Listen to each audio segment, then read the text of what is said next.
When it comes to the offseason, many things are going to be reported. There's going to be rumors swirling around social media, especially when it comes to the Pittsburgh Steelers, especially this offseason, in which has been very active, very crazy, something that I don't think many of us are really used to or really thought was going to happen. And as training camp and the preseason comes around, there will be trade rumors. There will be reports and rumors circulating regarding who's going to go where, who's interested in this guy. Well, the Steelers, apparently there are rumors and there is interest on the Steelers potentially acquiring Chase Young. And not just Chase Young, but potentially Isaiah Simmons, 2 former first-round picks of the 2020 draft, 2 former top 10 picks. There's also rumors circulating of Dalvin Cook coming to the Steelers. We'll get into all that, but we're going to start with Chase Young because that's the biggest topic right now. Could Chase Young come to the Pittsburgh Steelers? We all know that Mike Tomlin is a huge fan of Chase Young. He even said in the 2020 matchup versus the Commanders, where they broke our 11-0 streak that year, before the game, Tomlin gave Chase Young a lot of praise, saying, I don't ever want to lose many games to get a guy like you. I don't never want to lose enough games to get a guy like you. You know what I mean? Yeah. And I play against you all the time. Because you got to lose 14, 15 games to get a guy look like you. Obviously, a lot of praise coming from the future Hall of Fame coach and Mike Tomlin. So that alone, there is interest there. I mean, as well as his first-round pedigree, the Steelers adore that in a player.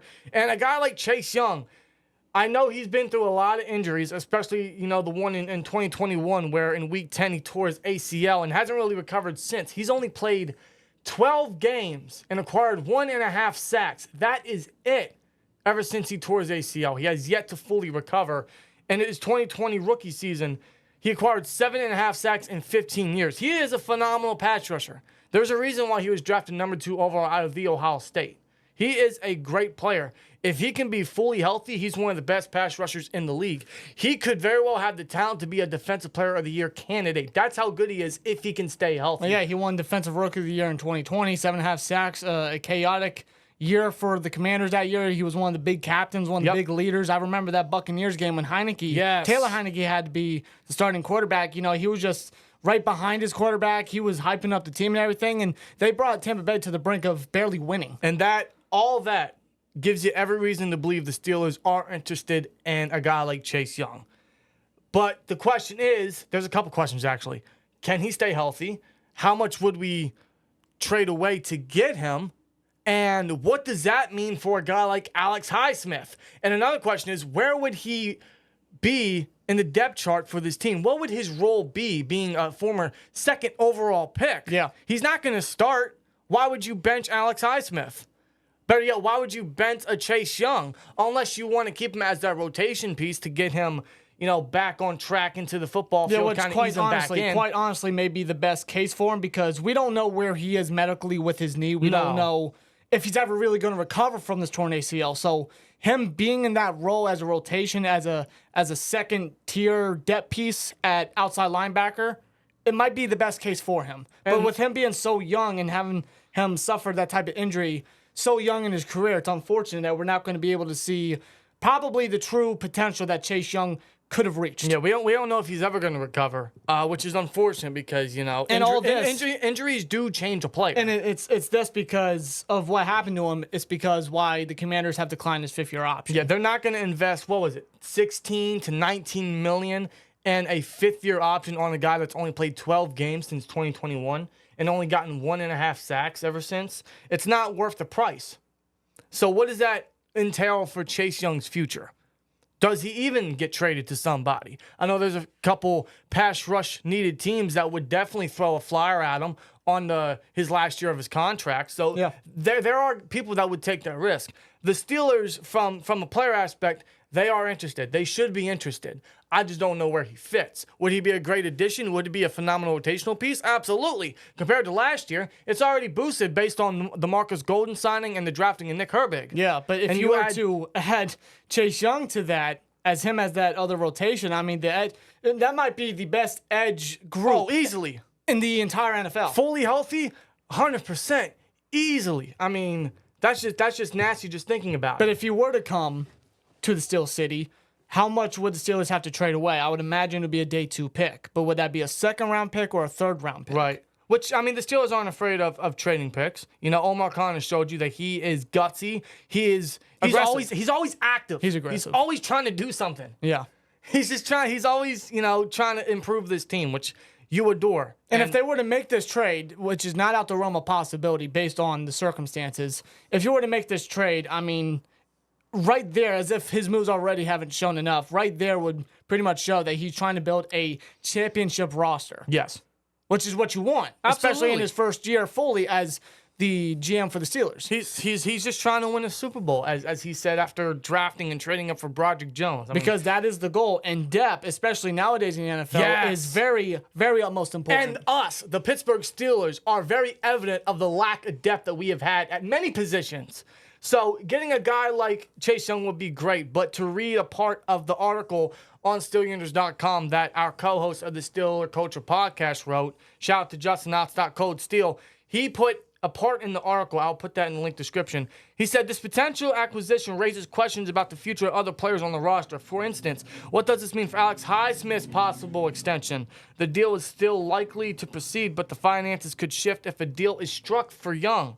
After all, managing the salary cap is a delicate balancing act, and adding a player of Young's caliber to the roster could have ripple effects on other contract negotiations, which I'm sure the Steelers and Highsmith and his agent are, I don't want to say they're close, but there are talks. There have been reports of talks, and you can anticipate, if anything, there could be a deal done before training camp, before preseason, because Khan has done that last year with Boswell, Minka, Deontay. We got them all on decent deals, right? Yeah, and you know Highsmith is going to be at the top of his list when it comes to resigning, and he's a guy that you don't want to have walk away and leave the team. The guy stepped up big time when Watt got injured. He's a big vocal piece of this edge pass rush for the Steelers. He's also a guy, it's very similar to the Deontay Johnson deal last year, right? Where you almost want to wait to see if he does have another breakout year, which, I mean, he should. He had almost 15 sacks last year with Watt out half the year. Yeah.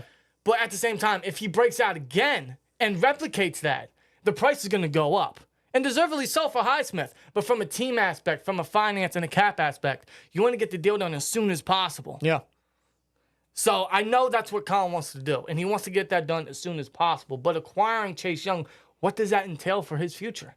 Do you still extend Highsmith? Then what does that hold for Chase Young? Is he a one-year rental?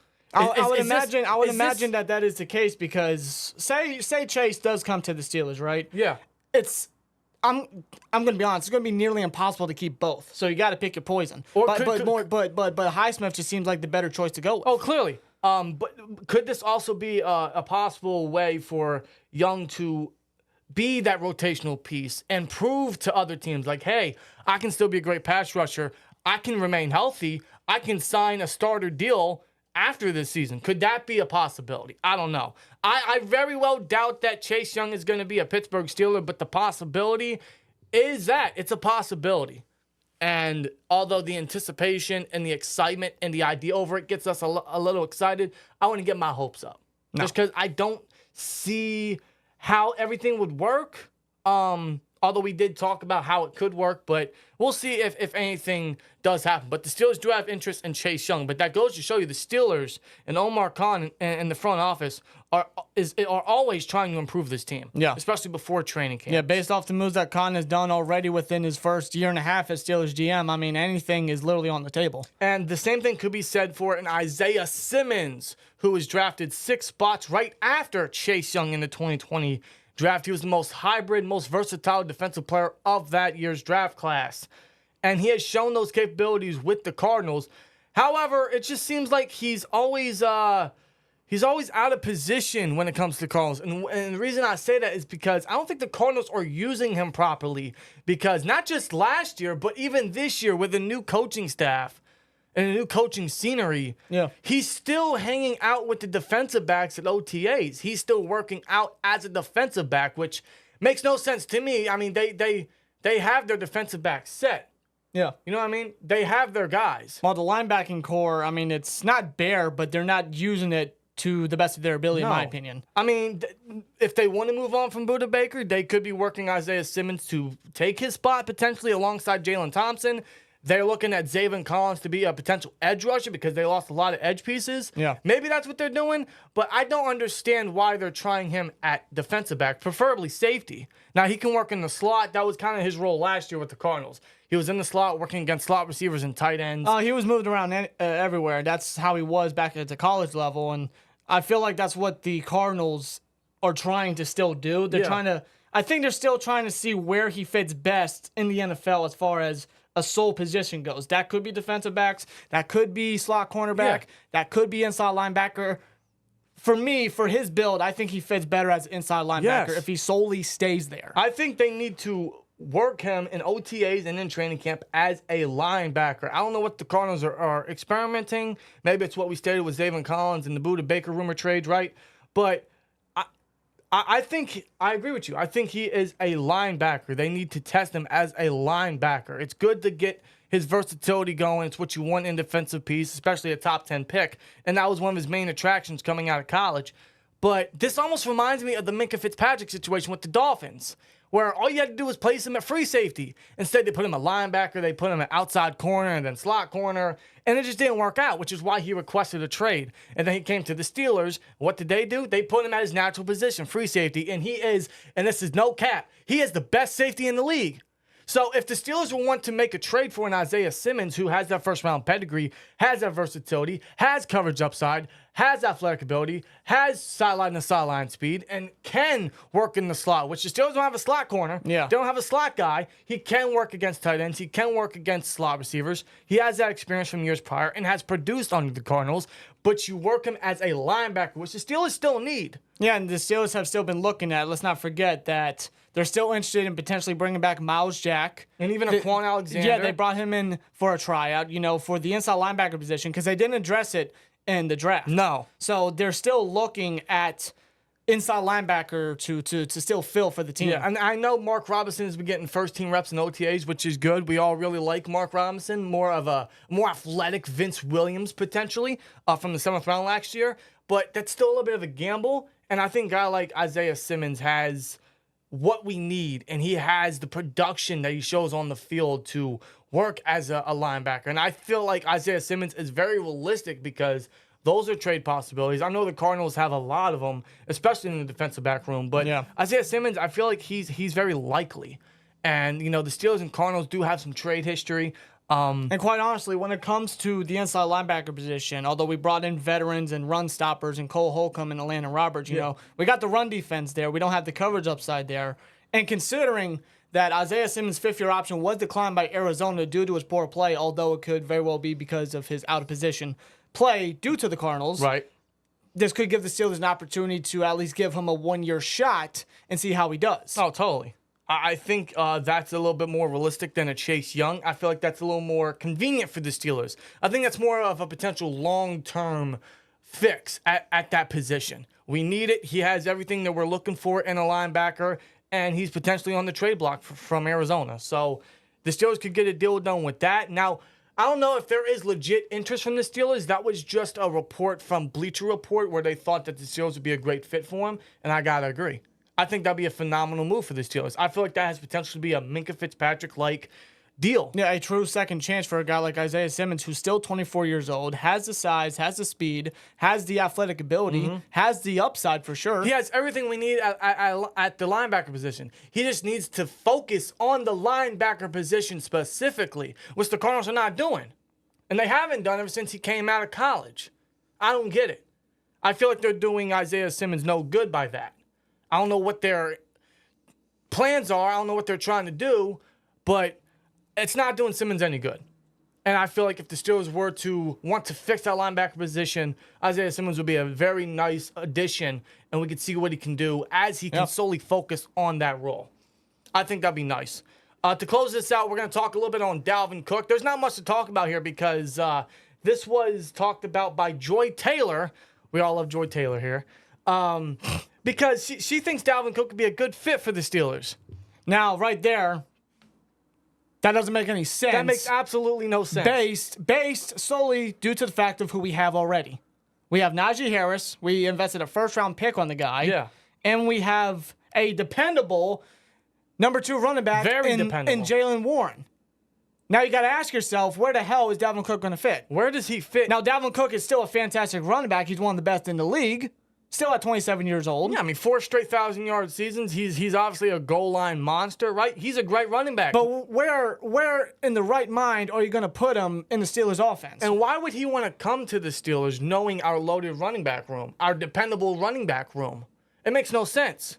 And especially with Dalvin Cook's asking price. He's not going to take 4, 5, 6, maybe $7 million. If that. No, he's going to take a significant contract, whether that's a 1-year rental, a 2-year, whatever. He's going to want big money. Yeah, he's going to want like an Odell-like deal where it's worth up to like $15 million. Whether the team's going to invest that much in a running back that's 27 years old. And there's various other teams that have wide open running back spots, like the Denver Broncos, like the Miami Dolphins, you know? Like the Bills. Like the Bills, yeah. Teams like that. So why would he...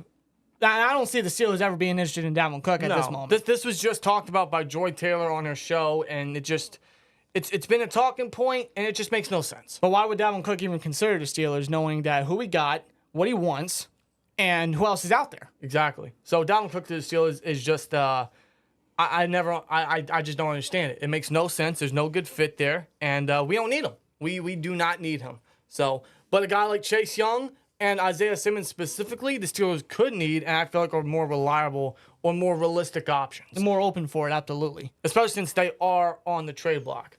And considering that the Steelers still, to this day right now, have a little over $15 million, almost $16 million in cap right now, they have the ability to make the move. Yeah, and ever since they've been making these moves and they've been signing these free agents, right, and they extended Mitch, all that, right, to free some cap, there's been speculation from a lot of us in Steelers Nation where they got something up their sleeve. What are they going to do with this extra cap? They could be saving it for Highsmith, although most of that won't hit the cap until next year if he does sign a long-term extension. But it feels like the Steelers might be planning something crazy. Could it be an addition like Chase Young? Could it be an addition like Isaiah Simmons? Could it be something we're not even thinking about? I have no clue. But as we inch closer to training camp in Latrobe and preseason coming up, as we get further into June and into the July months, more rumors are going to speculate. And we'll see if the Steelers make any extra additions and moves. But I'm right there with you, you know. With Omar Khan, you just sense something. Yeah. Like he's not done. Because he's always active. Like I sense, whether that's an extension happening or a trade happening or another signing happening, I sense something happening before the regular season comes here. Yeah. I sense something. Omar Khan just comes off as Mr. No Days Off. Like, he's always trying to do something. And I don't know if that's going to be his reputation as we go further into him as Steelers GM, but that's just the early interpretation we get with the guy. So, I don't know, man. He could surprise us by making a blockbuster move like that. Yeah. We'll see as time goes on, but let us know your guys' thoughts down below. Do you think the Steelers do acquire a Chase Young or an Isaiah Simmons? Or is there someone else we're not thinking of? Let us know in the comments below, and see you in the next one. And as always, like, comment, subscribe, and we'll see you later. Peace!